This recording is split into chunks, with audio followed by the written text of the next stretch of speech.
This is IAQ Radio, Indoor Air Quality Radio, the voice of the indoor air quality industry, with your hosts, Radio Joe Hughes and the Z-man Cliff Zlotnik. And now, Radio Joe Hughes. Good day and welcome to IAQ Radio Plus, episode 654. This week, we look forward to hearing highlights from the Florida Mold Conference, also known as the AEML Winter Break. We'll get highlights from each of the module moderators about the domains the event focused on.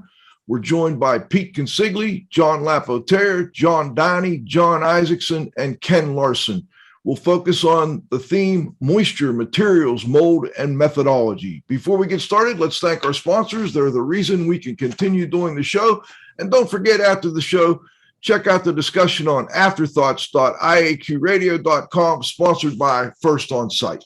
Our marquee sponsor is Instascope at instascope.co. Our association sponsors are the American Industrial Hygiene Association, AIHA.org, the American Conference of Governmental Industrial Hygienists, ACGIH.org, the Cleaning Industry Research Institute, CIRI Science.org, the Indoor Air Quality Association, IAQA.org, the Institute for Inspection, Cleaning, and Restoration Certification, IICRC.org.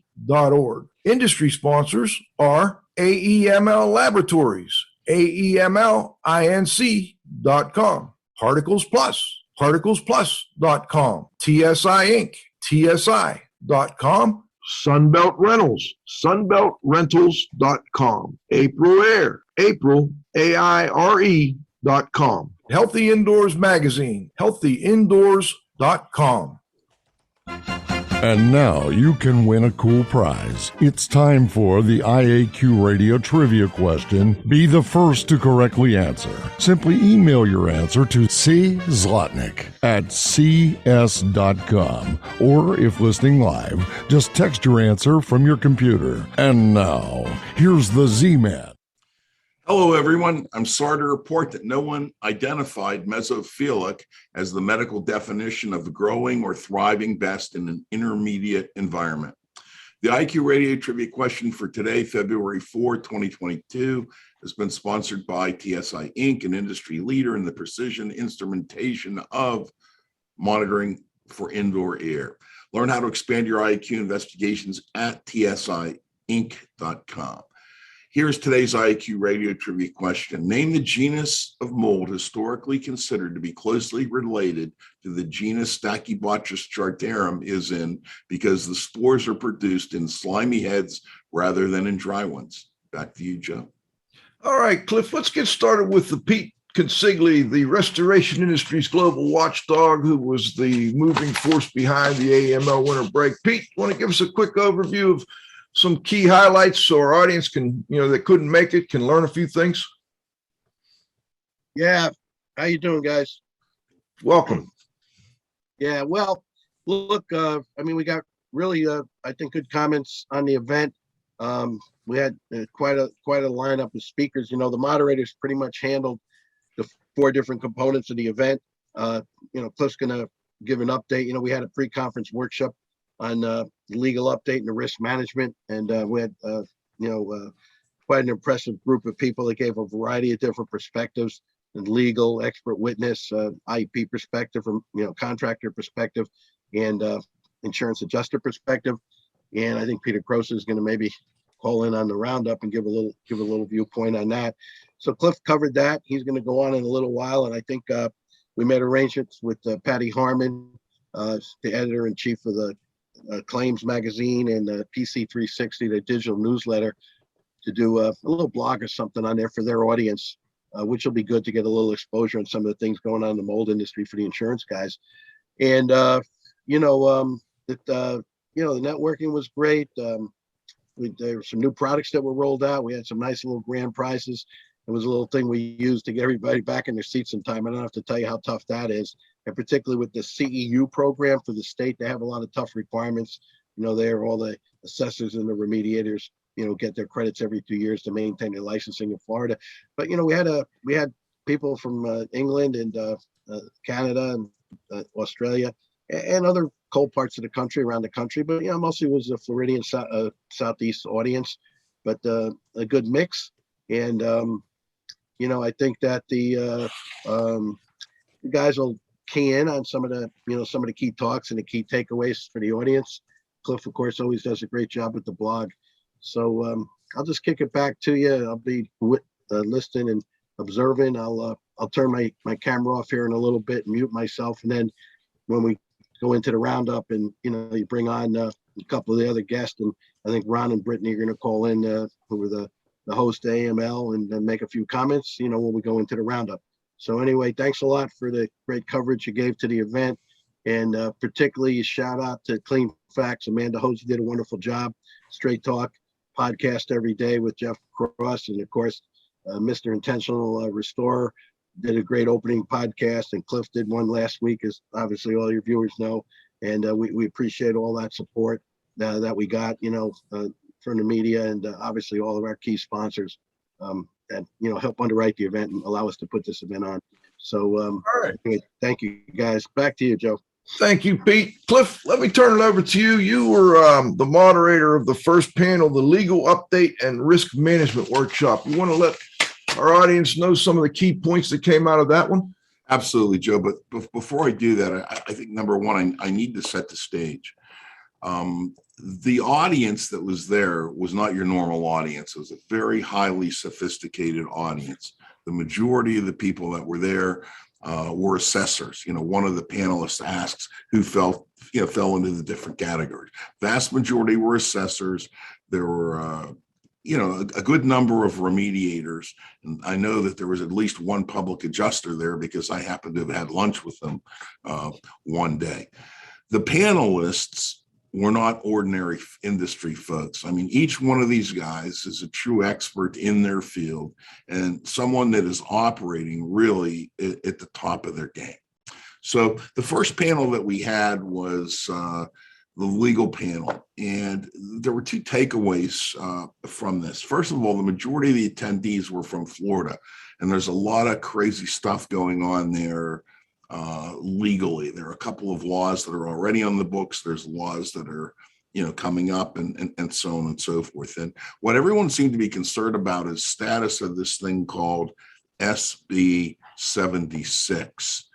And I mean, it's crazy. It's crazy. You can't, you can't put a door hanger on someone's door. It's like a violation of the law, and it triggers all sorts of crazy stuff. But they hit in on all the points of that. But what they did is they gave a series of takeaways for everyone that was there who was from Florida and may not have been from Florida. And I can go through those.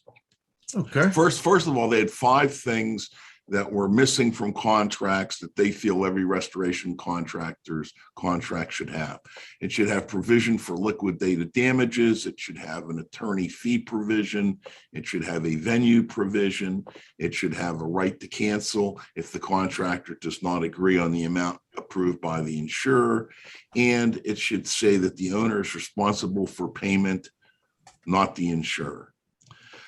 Then he listed a number of problems found in contracts. And one of the biggest problems is when someone decides they're going to save money and they're going to piece together a bunch of contracts and make their own. That could be a huge problem, because if you don't understand the legalese, you can have one paragraph that neutralizes another one and so on and so forth. So don't make your own contract. It should include direction for payment. It should have penalty clauses. It should have arbitration clauses for 3-day and 10-day. And he says to try to avoid the American Arbitration Association because they're very expensive. You can have independent arbitrators do it for significantly less money. So that was the legal takeaway. I'd like to talk next about what Ken Larsen did. Ken Larsen spoke about IEPs, indoor environmental professionals. He provided the definition that the ICRC uses, which is an individual with the education, training, and experience to perform an assessment of the microbial ecology of structure, systems, or contents on the job, create a sampling strategy, sample the indoor environment, submit it to a lab, interpret the data, determine the category of the water, for establishing the scope of work. There are a couple of things in that definition that kind of concern me. And, one is interpreting laboratory data. I think certainly some IEPs are certainly capable and have the skills and experience and training necessary to do that. I think others do not. Also, how are they going to determine whether it's category 1, 2, or 3 water? They're going to have to send it to a laboratory, and this is going to perhaps, hold up a job or whatever.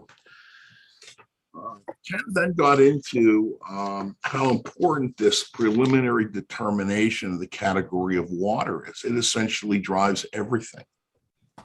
Is it is it potable water? Is it category 2? Is it category 3? Is it is it black water? Is it gray? I mean, all these complications are there.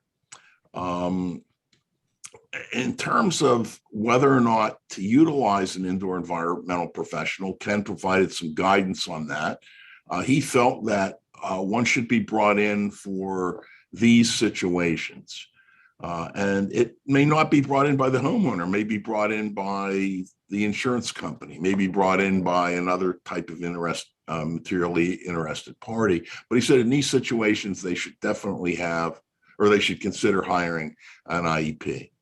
Okay, occupants are high-risk individuals, chemical sensitivities, children, elderly, so on and so forth. If a public health issue exists, is this a child care facility, elderly care facility, a hospital, a public building, something like that? Likelihood of adverse health effects on workers or occupants, a need to identify a suspected contaminant, maybe asbestos or something like that. Contaminants are believed to have been aerosolized, or a need to determine if the water actually contains contamination. Another thing that Ken outlined was a career pathway for people that want to become an IEP, people that want to become involved in this. And he said, first of all, they need a formal education in restoration. They should take IICRC classes to begin with. Then they should perhaps take some of the ACAC classes and then the RIA classes. And he felt that was about a 10-year roadmap. He said, and I think this is great advice, build a magnificent curriculum vitae or CV. Put down everything that you've done, your education, cases you've been involved to, clients, stuff like that. He said that this is not an extension of mold remediation protocols, because in most situations as an IEP, you're going to be working for property owners. He says the insurer's response varies when an IEP is brought in. However, they rarely challenge the results. The insurers will often say they expect that the restorer is capable of categorizing the water. And, without a chemical lab, I'm not sure exactly how they would inspect, how an insurance company would expect a remediator to do that. And, contractor tells the property owner, we can begin the moment we know what category the water is. And, we need to call an IEP. Final thing is the IEP's reports need to be lightning quick because, you're holding up the job and, things can change, during that period. So that's my take on what Ken Larsen said. I can move into— Last point's a key one, John, or Cliff. That's a key point. Get those reports out quick because people are waiting on making decisions based on that report. Very much so, very much so. And, maybe pay an emergency lab fee or something like that in order to, get moved up to the top of the pile there. Okay, John Lapotraire. First of all, I've known John for a long time, and my take is that John, I think, is an outlier among assessors. He has some pretty strong opinions. He likes to take charge on these projects. He likes to, to be the driver. He likes to call the shots on the project. And he's very, very confident. I think anyone who knows him knows this guy. It's definitely confident. He's comfortable in his own shoes, in his own knowledge, in his own experience. And, what he does is just provide really excellent guidance for these remediators. And he doesn't just use IICS 520, as I would say the vast majority of these assessors do. He uses a number of ASTM standards as well, including their standard on assessment. He provides what I'm going to call unambiguous instructions. I mean, he actually provides a floor plan. He tells the contractor, we want you to remove, from here to here. We want you to remove so many square feet of drywall. We want you to take the cabinets out. Very, very, very, very specific. He's not a chemical guy, so he really doesn't want ozone, hydroxyls, antimicrobials, fogging, and things like that to be done, on his project without his knowing about it and his approving it first. Let's see if they find any additional hidden damage. He wants to know about it. He says that his protocol is designed to return these IICRC condition 3 areas back to a measurable condition 1.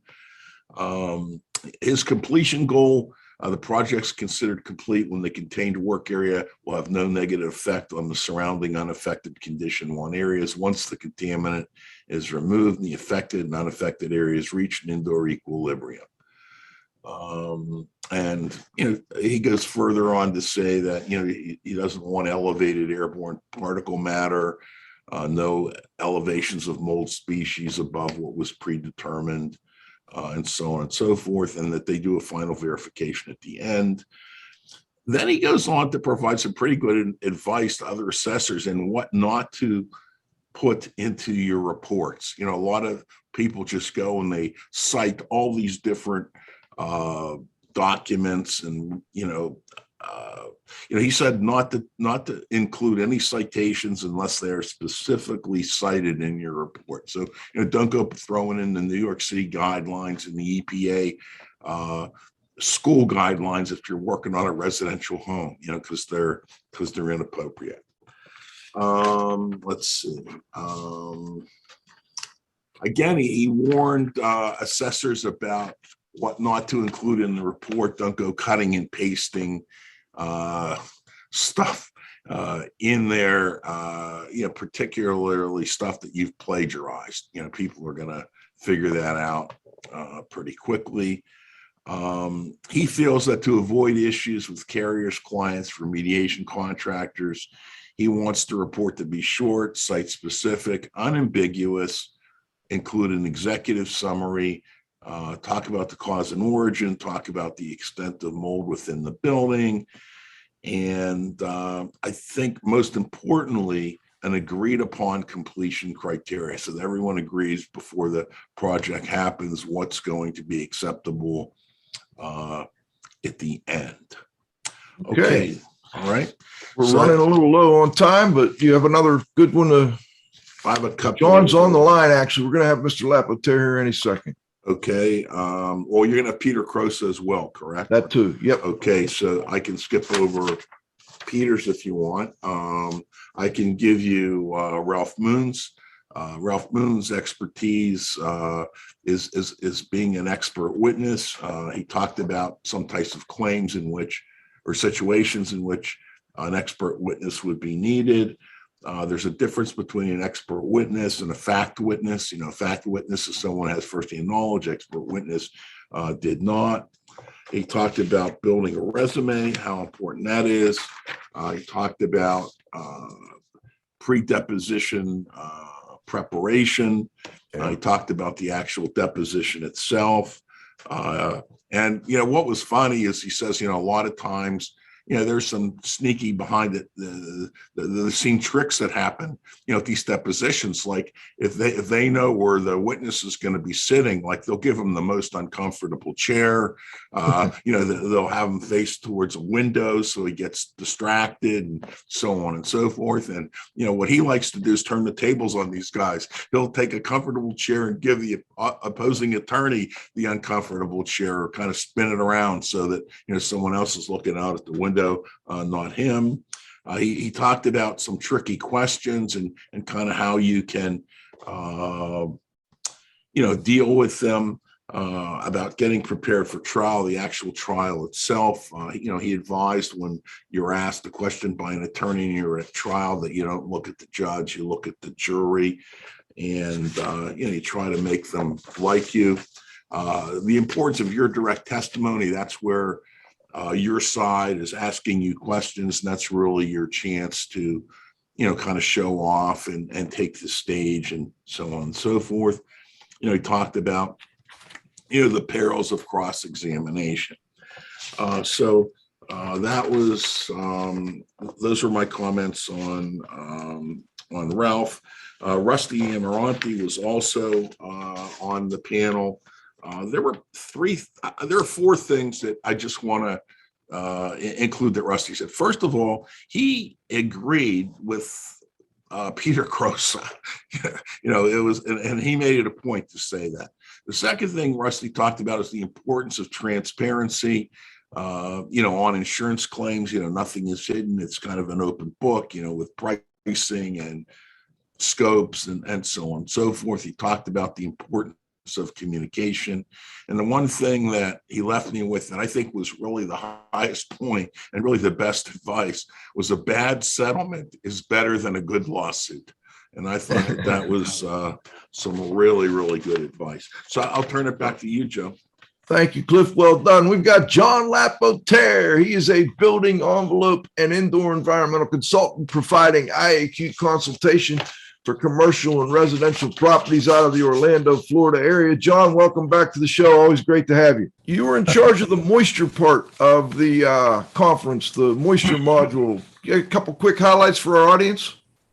Yeah, I think it was awesome to see how we go about separating moisture damage from the concrete to moisture damage to the adhesives, to the efflorescence that could come from the foundation, the salts and minerals, to the different flooring products and how they can fail. I mean, we had some really top tier people in there, both Bobs, to talk about moisture in the slab and flooring failure as a result of inadequate product application and selection. It was outstanding work. They also got rid of a lot of the beliefs that a lot of adjusters have and the insurance engineers, that the water is magically making its way north, defying all laws of gravity and pushing its way through 3,000 PSI concrete and causing flooring to fail. Or that the restoration world wants you to believe that if tile gets wet, it's going to need to come up, or that it's going to fail. So they dispelled a lot of those myths. But we also talked about a lot of the different ways that you can measure moisture. Several different meters, several different methods, from calcium chloride to Inch2. It was great to listen to these guys talk. These guys work all over the country and the world in measuring moisture in wood, moisture in flooring. So it's really great to see how these guys can present based on past experiences and projects. I get the impression from doing the moisture mob interviews and from what you just said, John, that the key takeaway is that IEPs and contractors who are evaluating moisture issues when you have concrete should be more focused on the environmental conditions, the relative humidity in the air, the moisture in the air, and how it interacts with that concrete, as opposed to thinking that we're finding moisture leaks coming up from below. Right. So a lot of times people will have very limited, if no moisture mapping. They'll just say, I checked the flooring and it was wet, but they won't give you any temperature or humidity of the room, so you can't include or exclude dew point. But one of the most critical takeaways that you'll find from every member of the moisture mob, myself included, is that you have to first know the product. You need to know what the substrate is. You need to know what the adhesives are, the method of cleaning, and what the products are, because each one of these products can require different methods of prep to put down and are acceptable for different levels of moisture before you install them. So before you just touch a moisture meter to it, you have to ask yourself, does the moisture really matter?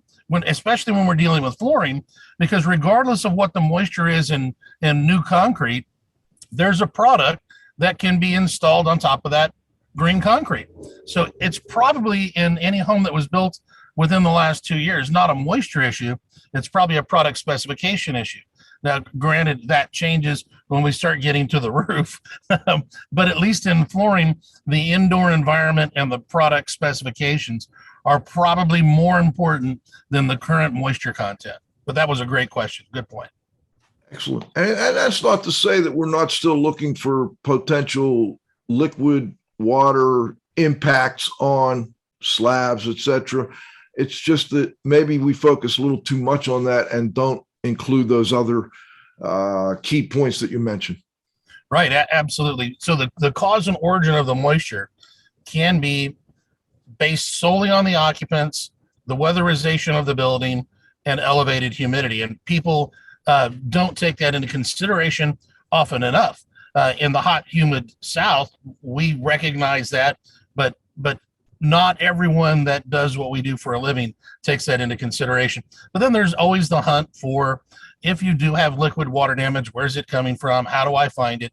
And again, it all goes back to, it helps to have built a lot of these buildings in different climate zones and know how they're applied, and be the guy that has specified the products on hundreds, if not thousands, of projects.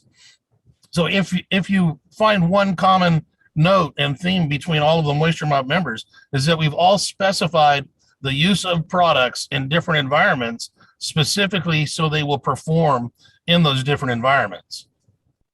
Well said, John. John, any other quick takeaways before we're going to bring in John Downey? I don't know if we'll go to halftime first or not. It's going to depend on how long your answer is. Short answer, I was happy to be a member, always happy to be invited. Loved everybody that was there. Loved the Cajun crew. Ralph Moon is always entertaining.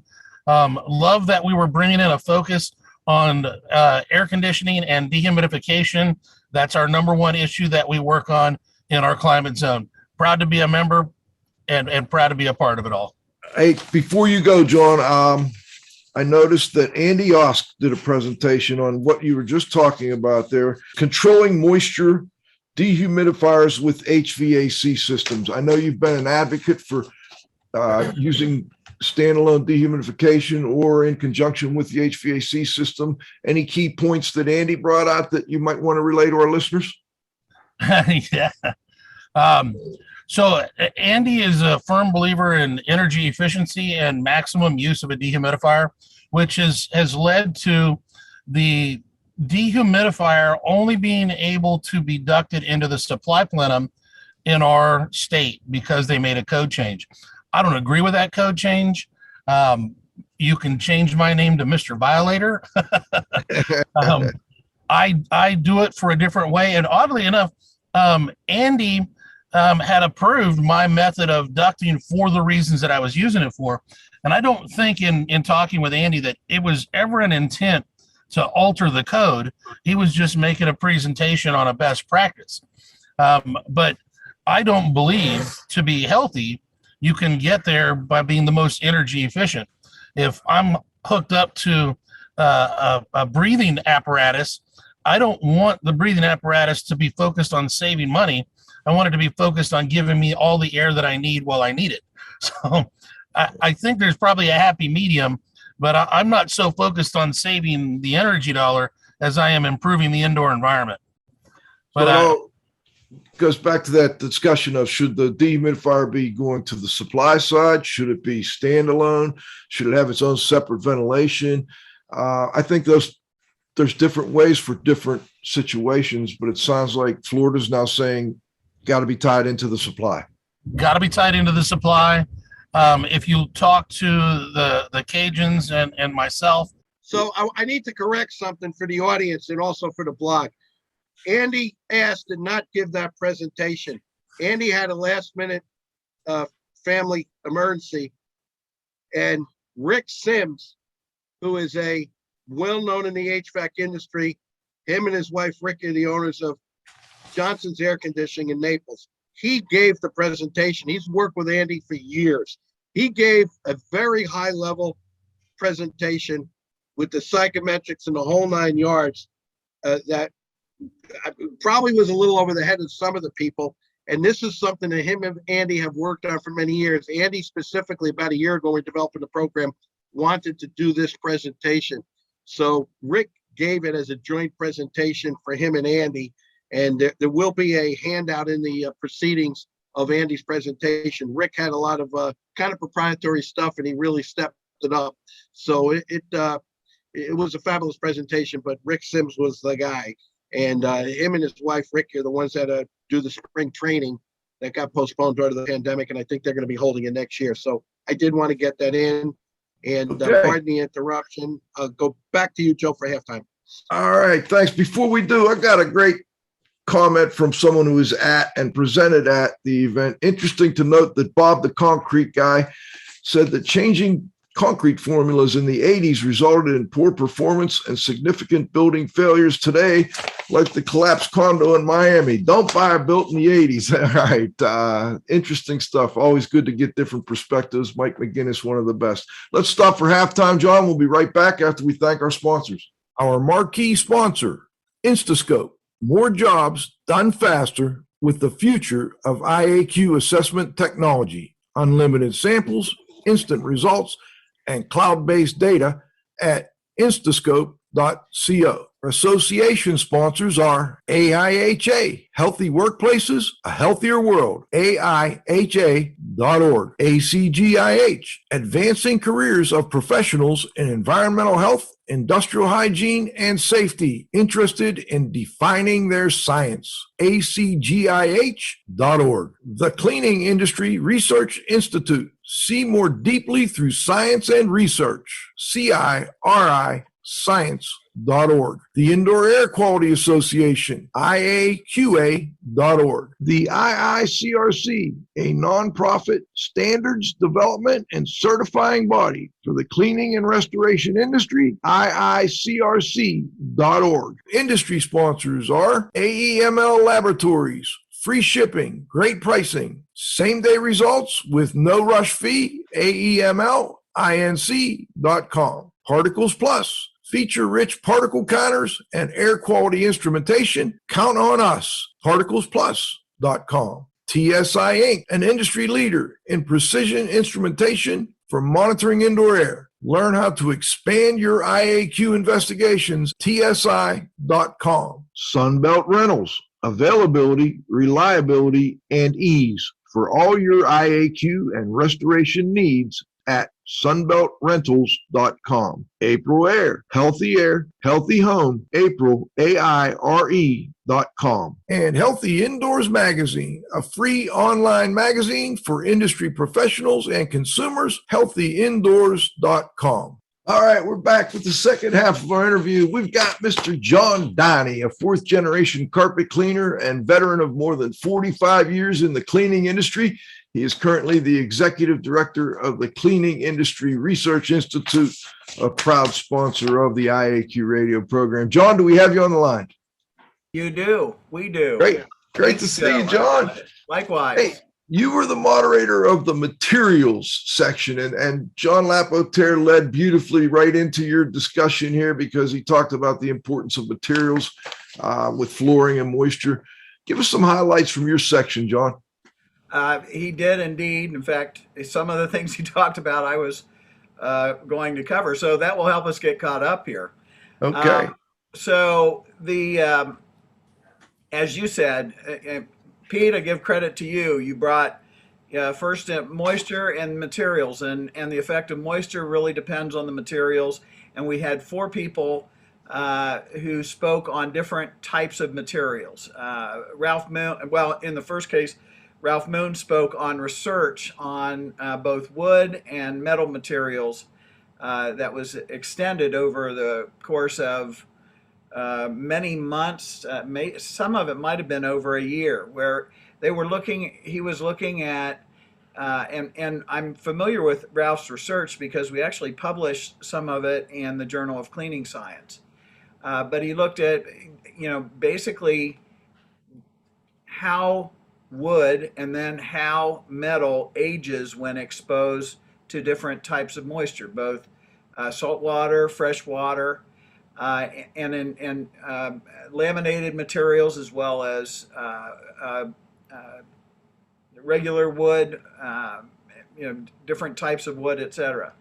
And when Ralph first did that work, I believe he was focused on trying to figure out whether damage was a single event or a new event, or was it damage that was chronic over the course of time. And it was related to insurance claims for the most part. It was who's responsible for the issue. Exactly. And I can't get into any particular part of it, other than you kind of have to kind of see the pictures, because that is what describes it better than anything else. But he did not just focus on one type of wood or one type of material, but a couple different ones. I think it was like wood flooring. It wasn't wood flooring. It was like wood siding and like cabinets and things like that. And then metal, and he also got into different types of metal and looked at the differences. But it was all very interesting and worthwhile for better understanding what goes on when moisture invades a dwelling. And if I could, I want to kind of go, this really wasn't part of the material session per se, but it's probably the single thing, and I know that it's really simple and information, but it was during the plenary or opening session by Paul and Claudette. One of them, I can't remember which it was, said all indoor environments get wet. That's always going to happen. It's only a problem if they don't get dry. So, and in today's world, one of the things that they focused on was how in today's world, with us sealing indoor environments up rather than leaving them open so that they can, when they get wet, they can more readily dry. It actually makes those of us in the business of drying structures, it gives us a business to be in. The next speaker was John Hall. He spoke of roofs and how, basically roofing materials, moisture content in those materials, where they become a problem. Candidly, I was preoccupied during some of John's presentation, and also was not in my wheelhouse. So, it's obvious that probably the most important material in any structure is the roof, because it keeps everything dry. Well, for the most part, it's the most important thing to keep things dry. John, obviously, maybe not obviously to everyone, but as Lapotaire said earlier, all these guys have not years, decades of experience working with these things. And I believe John was primarily focused on commercial buildings, commercial roofing, flat roofs, and things like that. But that kind of expertise that somebody like John has, that's the sort of person everybody in our business should have as somebody they can contact for information. And we'll in the blog, we'll put a link back to the show we did with John, because it was excellent. And I can understand why it'd be a little tough to cover in in a short session like this. Sure. Steve Phillips was the third speaker. Steve, like the others, incredible depth of knowledge. His focus was on wood flooring, and whether you can dry it, how you can dry it, problems with drying it, especially over drying it, moisture content, natural moisture content, as opposed to whether we get it to the point where it swells and is damaged irreversibly, or do we over dry it and cause cracking and other types of damage to the flooring. And then the final speaker in the material section, and I mean, Pete said to me before, you got to get to know Bob Higgins, and he was so right. Higgins focused on concrete, and I mean, he's, again, decades of working with concrete. I think John mentioned how a lot of the concrete from the early 80s is now reaching the point where if it wasn't well made, something like the condo collapse in where was it? Miami. Lauderdale? No, it was in Florida. So I think it was Miami. He discussed 3 different generations of concrete. I'm sorry that I don't remember the dates, but I'm thinking the first one he mentioned was like early 80s, 80, 81. Then he mentioned something, I believe, not sure, but in the early 2000s. And then most recently, there is a new generation of concrete that he has significant concerns with, because it is designed for builders so that they can get things to dry out more quickly and speed up the construction process, but it shortcuts important components of drying concrete. And the last thing I would say on that, I think it was, to me at least, I mean, for others it may just be, again, duh, but he talked about bad drying methodologies, and in particular, he talked about the fact that it is not a good idea to bring heat and airflow into drying concrete. That it needs to be there's nothing. He didn't indicate there was a problem with airflow per se, but when you add heat to airflow, you're forcing an uneven type of drying that compromises the integrity of the concrete. It may work short term, but it ain't going to work long term. He also repeatedly, it seems, as I recall, he repeatedly, not dismissed, but he didn't indicate, as you said, Joe, that the concerns about moisture coming up through concrete, for the most part, were not really the significant problem. It's more the other direction, and natural. As long as you have done things, if the construction was done in a reasonable way, and reasonable precautions were made, and they followed proper protocols, that kind of thing is generally not going to be a problem. Are there exceptions? There's always exceptions, but that wasn't nearly the problem that he seemed to think, that the industry seems to think that it is. Gotcha. John, thank you. Always great to see you. Great to talk to you. We'll see if we can get you back for the roundup. Let's go to Jon Isaacson, the next John, the intentional restorer. He's a contractor, an author, and the host of the DYO Joe podcast. He also speaks, writes, and coaches through his organization, the DYO Joe. John, welcome back to IAQ Radio.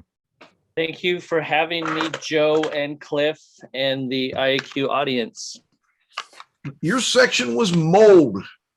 That's right. That's a pretty big topic, John. I don't know if you can if you can summarize for us in about 5 or 10 minutes exactly what happened there. But there was, let's see, Rachel Adams spoke, Mike McGinnis, who's on the line, spoke, Bavarian Bob Blockinger was there, and let's see what your highlights were. I was told I would have 90 minutes. No, that's all right. Okay, I wrote, to try to be concise, I wrote some of my notes down. So we had Rachel Adams Beha, the queen of mold, and she talked about how the standards are a baseline. You know, a lot of people like to brag. I know this is a point for Cliff, like to brag about their knowledge of the standards. And that's just admitting that you know the baseline of what we all should be doing. She spent a good amount of time talking about the LCCCs of the standards, the limitations, complexities, complications, and conflicts, which was really good. And she mentioned deviations are common, but it's very important to be sure you document what you did and why you deviated from the standards, especially if something were going to go to litigation or be reviewed by others. I love this quote. She said, "You can't have too much documentation unless it's wrong." And then, and a really good point she made, a lot of people, and it was actually brought up from the audience, where maybe the client or somebody wants you to deviate from what you know is right. And it's common practice by many restorers. Well, please sign this disclaimer, and then we'll do something that is blatantly wrong or contradicts our ethics. And she said, a disclaimer is not justification and will not cover you if you do the wrong thing. And her quote was, "Your customer cannot sign away your liability or negligence." So in a court of law, why did you do that, Mr. Contractor or Mrs. Contractor? Well, the customer signed this piece of paper is not going to hold up when you're supposed to be the professional on the scene. She made a great point about saying no to a bad client. We always try to encourage people, the best time to fire a client is before the project starts. And she seemed to echo that. And you'll have to reach out to her, but she really is not a fan of the word clearance. And she made a good point about that. So next, we had Mr. I'm sorry, what would she call it instead? I had it in my notes. I think it was verification or, post verification. And that was, like everybody knows, it's just a capsule in time, right? When you take that documentation at the end of a project. Well, that's a good point. Yeah. You're not clearing it for the next 50 years. I'm not. Well, I think she'd be a fan of saying, I'm not clearing you at all. I'm just verifying what you did worked. Just verifying what you did. And like John said earlier, I'm verifying that this part of the building is not going to adversely impact other parts of the building. Yeah. You're not guaranteeing their health or anything like that. That's the kind of thing that gets people in trouble. Go ahead, John. I'm sorry. Yep. No. Next, the Jersey boy, Michael McGinnis, came up. I think he put on a workshop on how to give an interesting presentation. He started the talk. I've got a lot to get through. I don't have time for questions, so shut up and buckle in. And immediately people started raising their hands. I don't like you. I don't like you. So that was great. I hear he brought down the house. Yeah. Yep. Jobs work better when we work together was a great quote. His presentation was on dumb things he's observed over the course of his career. And so he was making the point that dumb is a choice. We have so much access. A piece of history that I want to look more into. He talked about the Mid-Atlantic Environmental Hygiene Resource Center, MEHRC, MEHRC, in 92. So this precedes, a lot of the standards and other things. So you have these items going on simultaneously. But now restorers or assessors have really no excuse to be ignorant, right? I mean, information is readily available. I think we talked in other venues about sometimes it's digging through the noise, but he talked about you're allowed to be ignorant, but you're not allowed to be dumb. And the core message of his presentation was the 4 Ps: people, pathways, pollutants, and pressure. I love that. It really comes down to 4 simple things when you're doing an assessment or a remediation, those 4 things. So you can kind of, if you know one of those elements, you can start work your way through the other 3. He had a really great quote too. We don't have mold issues. We have moisture issues. And if you don't solve that, then you're wasting your time. In his words, getting wet isn't the sin, staying wet is, which I think is another way that echoes what Dr. Claudette and Paul Legrand said. And another final, he had a lot of great quotes. If you never get away from the basics, you never have to get back to them. There you go. Well done. Well said. And Did then you we have had another one? Bob Lotchinger, Great guy. Variant Bob, the member. Pete says he is the East Coast enforcer of the moisture mob. I have to apologize. I had to slip away just a little bit early on his presentation because I had an interview on Straight Talk with Jeff Cross. And if anybody hasn't watched, the one with Cliff and Pete is really excellent. I don't like the word consultant, and I'm going to tell you why. Any word that begins with the word con. Like Consigli? Well, well, hang on. Well, hang on. Yeah, to be there. Jeff's delivery is just spot on. And so, but the points I got from Bob was, basically shortcuts will cost you. He talked about how the installer, again, back to the basics. Like if you never get away from the basics, you have to go back to them. He was talking about read the dang instructions, get the right glue, make sure the surface you're adhering to has the right moisture, that you've done the right prep, and spending that $1,000, kind of going back to what Rachel said, if the customer wants to dictate how you do your things and you're having them sign disclaimers to not do it right, it's going to end up costing you more and costing the client more. So, being better communicating, this is why we need to do this. This is why it costs a little bit more, so that we don't have to come back and redo it. But do the prep, read the instructions. And I think it talked to, John brought it up, being a builder has made him a better assessor.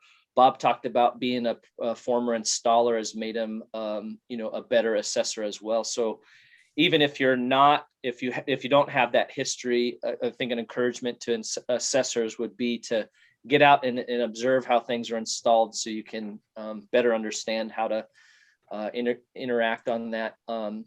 And then I think Rachel gave one of the best summaries of the event as a whole. Big credit to AEML and Ron and the team and Pete for just putting an all-star lineup together. But she said she wanted to be in every presentation. And I think that was telling of the event. The speakers stuck around and wanted to listen to and be engaged in every presentation. There wasn't one that you wanted to miss. And then they often were the ones also asking questions, And so I think if you put it on your calendar for 2024, because it's so much more than just assessors and remediators. I mean, there's moisture and materials. Even I do primarily repairs, and I got a ton out of it. So. Great, John. Thanks so much. And keep up the good work with the DO Joe. Ken Larsen, he's been in the restoration industry since 1978. He's the recipient of the 32nd Martin Gell King Award for many contributions to the sincere dedication to the restoration industry. Ken is the author of one of the industry's leading technical resource books, Leadership in Restorative Drying. Hello, Ken. Great to have you on. Thank you. It's good to be here. I really appreciate you letting me give a little bit of a recap over the methodology module. I had the privilege of being moderator on that. I see that we're kind of running short on time, so I'm going to be super quick.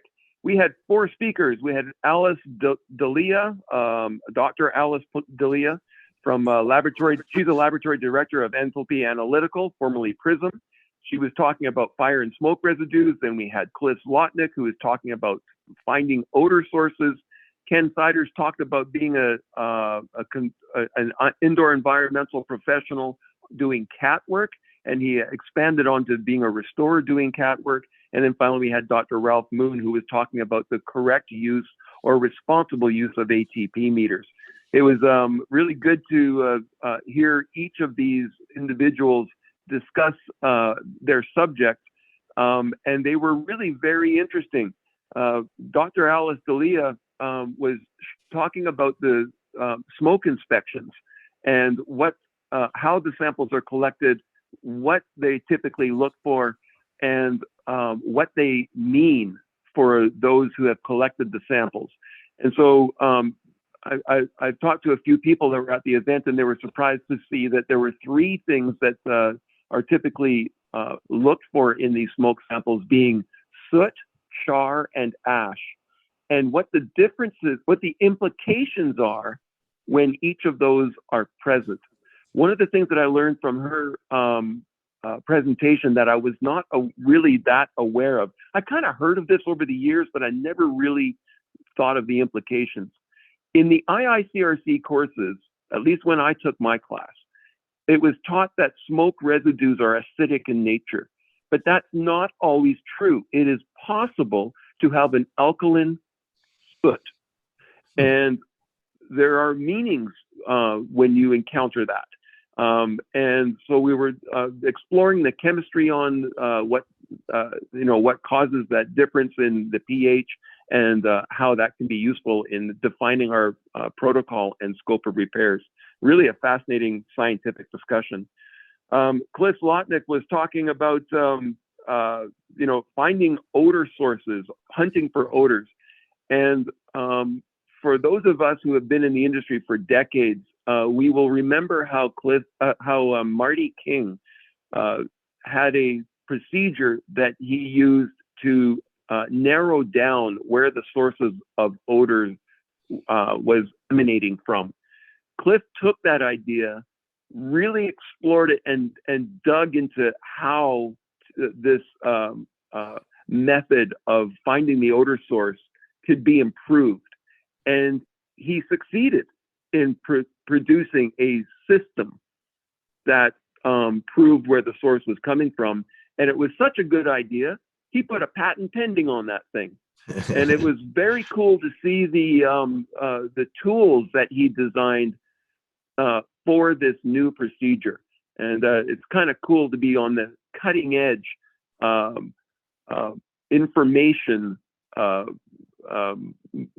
source by going to this event and learning how these entrepreneurs, these innovators, are finding solutions to common problems in our industry. Following people can learn more, by the way.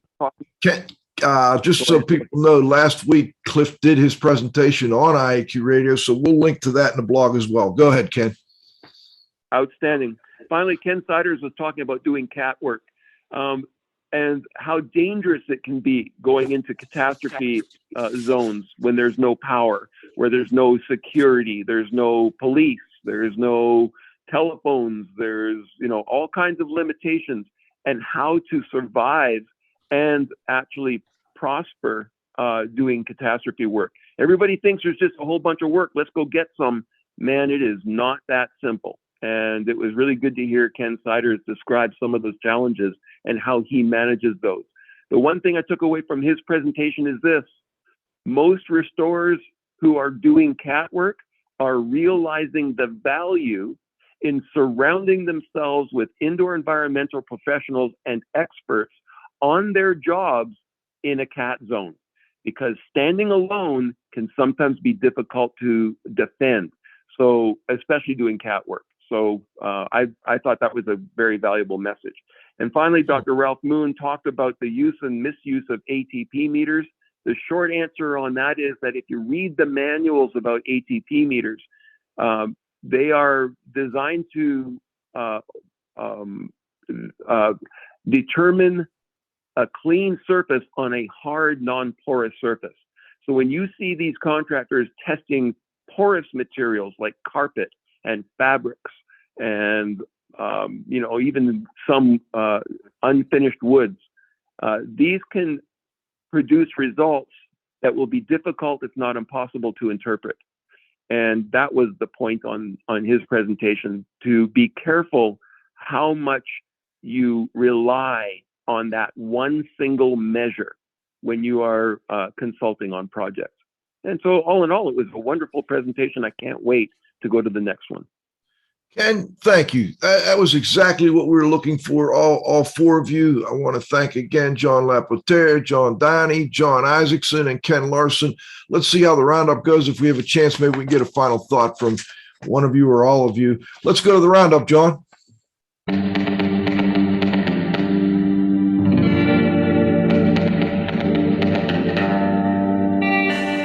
The roundup is brought to you by April Air, providing healthy humidity, ventilation, and air purity solutions for new and existing homes. April Air, healthy home at April, AIRE.com. All right, let's see if we've got Brittany Gordon and Ron Mazer from AEML Labs. Maybe say hi real quick to us and give their thoughts. Hey guys. Hi, hey, Brittany. How are you guys doing? Ron. Good. We pulled you away from the microscope. I know you both were reading samples. Yes, we were. Especially him, Good. This guy over here. Non-stop, is he? Well, Yes. What were your highlights? Listen, we're going to keep this really short and sweet. I know we're kind of running low on time, but Ron and the entire AEML staff here, we believe in one kind of goal here, and that's education and connection between all else. That's the most important aspect of our entire industry. And I think that we've seen that in Winter Break, or at least that's what we're trying to bring together at Winter Break. And I know that you guys on IAQ Radio have been doing that for years. We've kind of taken that and tried to provide that at Winter Break as well. So really, we appreciate everything that you guys have done, and thank you for always having us on and supporting us. You guys do amazing work, so please keep up the good job.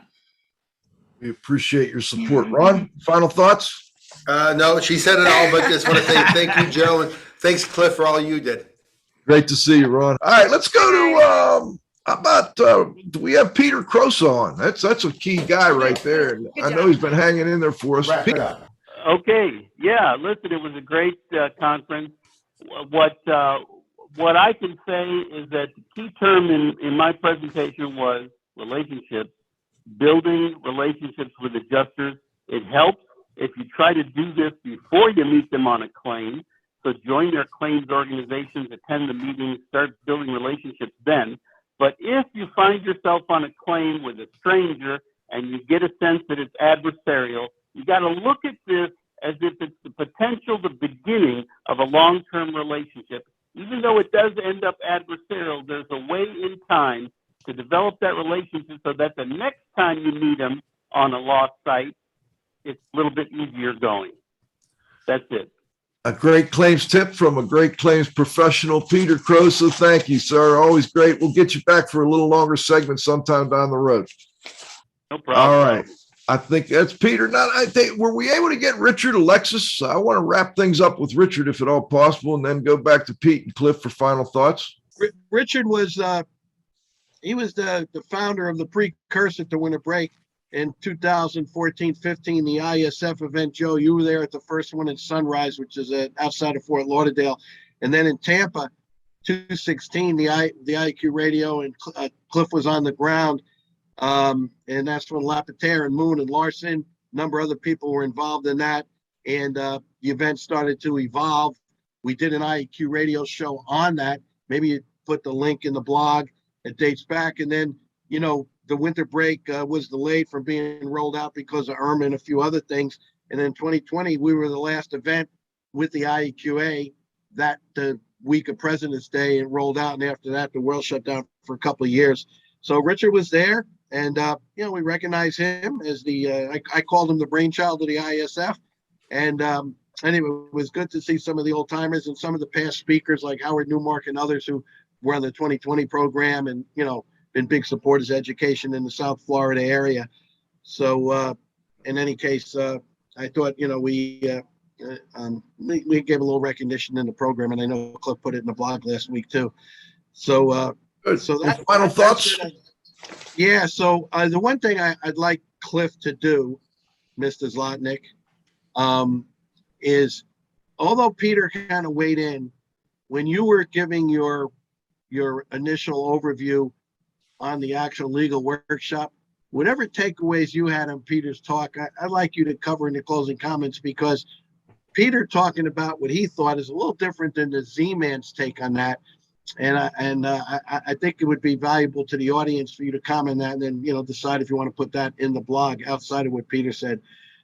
So Joe, my final thoughts is that number one, we have, we had 30 plus 35 people called in today. I was glad to see that. And of course, a lot of my friends and people like Charlie Casani that was going to try to come from California that couldn't. Of course, Ed Light's on there, and Jason from Hawaii. He won that Particle Plus counter, which was amazing. And Mickey Lee, another member of the Moisture Mob of the Restoration family. Okay, Mike Miles, long term, and of course, Mikey Boy. Sarah Mack with Enthalpy Labs. Thank you, Sarah, for all your support and making sure Alice was in all the right places at the right time. She really did a great job. So it's good to see, a lot of the regulars kind of calling in. And I think the blog is really going to be fantastic. But here's another coincidental thing. There were 2 grand mega prizes that were given out. With one was the Particle Plus, the brand new 8303, which Adam, the founder of Particle Plus, was going to roll out at ASHRAE the following week. I guess it was this week. And anyway, he rolled it out at our event, and he said that based on stuff that Jay Stake and John Lapotraire had given him, they developed this meter to kind of be similar to the more high quality one that they have. And it was unbelievable. The guy who came from Hawaii actually won it. We had 200 names in there, just floating them up, pulled Jason's name out. But the other really big shout out goes to Tramex. Tramex donated over $5,000 worth of meters as door prizes. They had their Restoration Tech one, which a local couple, restoration couple from Orlando or somewhere upstate Florida, won that. And but then the mega prize at the end was what's called their master kit. It was in a big box. And the guy who won that was our old buddy, Jeff Charlton. Him and Stephen Richard from the UK, long-term ASCR REA guys, certified. They started the BDMA, which is the British Damage Management Association certification, several years ago, 1999, 2000. And he came over for the event, and he won it. So these 2 guys that come the farthest, and of course, Evie from Australia came the furthest, but she had to leave after day 1, and she was going to ASHRAE and Surfaces, and I think she'll be at IAQA. She had made a mistake in her schedule, so she couldn't stay for day 2, but she always puts a bunch of energy into anything she goes to, and everyone's tracking her on social media, so we know where she is. But Jeff wins this you can't make this stuff up. So I sent an email to the Tramex people, and I said, if we knew Jeff was going to win it, you could have just shipped it, from Ireland over instead of it having to come here. And then he had to unpack it, and he took it back with him. But he also stopped, had lunch with him and Bob Lotchinger. He took a little tour of the AEML lab on Monday before he left, and we went and had lunch, took a picture, sent it to Jason. And Jason, I don't know whether you know this, but Bob has a buddy of his who's kind of a third-party evaluator who lives in Hawaii. I'm gonna follow up with you and see if you know the guy, because it's kind of a small world where you can kind of network everybody together like this. And maybe if you don't know him, you'll be able to call and go out to lunch and do some business. But the amazing thing is that with all those names in there, I think it was karma, Joe. These 2 guys who came the farthest and won these 2 prizes. We had a variety of other prizes. AML and Enthalpy gave $1,000 packages away. John Downey gave a FLIR $700 camera away, and then almost all the other sponsors gave gift cards and some products and audio stuff and all kinds of things like that. It was great, it got people back in the seats on time, kept us on time, which is really important with the CEUs and the state that you stay within those time limits to get the credit. And so we kind of did this, and I really want to thank everyone who contributed and participated. And it was a fun event. Besides being educational, it was fun and a lot of great interaction. And as always, Joe and Cliff, we appreciate you covering and pulling out the good educational stuff that'll be good for your audience. So, Cliff, let me turn it over to you. Any comments on Peter would be great, because I wasn't able to be in the room. Joe, I couldn't have been in there. I weighed in on the chat log and some stuff as we were going on the proceedings and some of the things that they were commenting. And, I was the main organizer with the hotel. I had so much on my plate. A lot of these guys I've heard talk. I would have liked to have been in there, but I went out of my way to sit in there for most of Ken Sider's talk. I hadn't heard him talk before.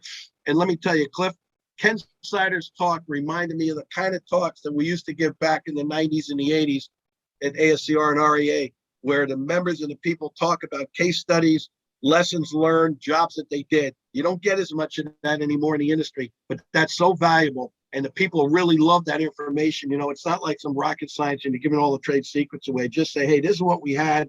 These were the challenges. This is what we did. This is what worked. This is what didn't work. And this is what we learned. So the next time we could do it better. And I want to thank Ken and his company, House Check Environmental. They sponsored a legally happy hour after the workshop. And he did a fabulous job. So thank you to everybody. And thank you, Joe. I knew we were going to run a little bit over. We're right on time. We said we'd run at 12:15. We got 3 minutes. Cliff, I turn it to the Z-man, my friend. Hey, did I tell you how much I love you guys today? Particularly you, Mr. Zlotnik. I love you. And Isaacson and Downey and all my friends. Back to you, buddy. Okay. All right. A couple things on my notes on Peter Croson. Number one, that not all adjusters are the same. There's different types of adjusters. Not all adjusters have the same agenda. Don't forget, adjusters need us. An adjuster's estimate can be useless. An agreed price repair is golden. Supplements on projects are common. And then he gave some advice, which I think is really important, what your credentialing institutes need to do immediately. And what he suggested is that the IICRC, ACAC, RIA, et cetera, reach out to the adjusting community. Number one, set up a dedicated adjusters webpage. And the purpose of this is to fight fraud. Fraud gives our industry a bad name. The few bad apples, ruin the barrel. And that's one of the ways that Peter said that if you meet a new adjuster and it's adversarial or whatever, I mean, you can just tell them straight up that, look, we're not going to have any fraud on this claim. I'm against fraud. And those bad actors give us a bad name. I thought it was just great advice all around, and he did a great job. All right. Well, Pete, Cliff, thank you, gentlemen. I also want to thank our guests today. We had John Lapotraire, John Downey, Jon Isaacson, Ken Larsen.